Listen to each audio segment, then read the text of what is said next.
वर्तमान आम राज्य में रबी धान किणा आरंभ ये सरकार घोषणा करथिले जे चाषी को इनपुट सब्सिडी 800 टंका देबे और 3100 टंका विनिमय रे एमएसपी रे अधिक धान किणिबे एवं से जो टार्गेट रखिथिले सेथिरु खरीफ धान किणा रे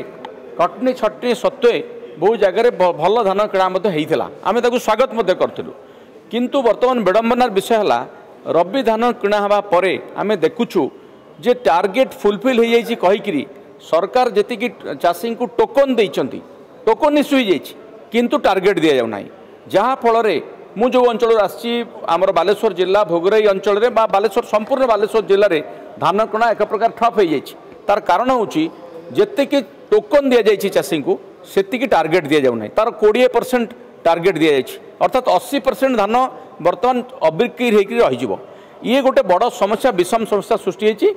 15 तारीख धान किणा आरंभ है बालेश्वर जिले में एपर्यंत धान किणा हो पारनी आरंभ हो पारनी सेमती आप देखिए ओडिशार विभिन्न जिले में से सामान अवस्था सृष्टि होती सरकार बोध हुए रबी ऋतु में जो चाषी मैंने धान चाष कर ठके देवाई गोटे सुचिंतित षड्यंत्र कर टोकन देउचंदी टार्गेट कहीं दौना आम दाबी करुँ आज मान्यवर आमर जो जोगाण मंत्री अच्छा चिठी लिखी एवं जोगाण विभाग जो प्रिंसिपल सेक्रेटरी को बर्तमान मुझे चिठी प्रदान करी जदि तुरंत रबी धान ठीक समय न किणा जाए तुरंत न किणा जाए गोटे बड़ धरण चाषी आंदोलन ओडिशा रे गढ़ी उठिबो एवं चाषी को सरकार प्रताड़ना नक तुरंत धान किणवार व्यवस्था करंतु।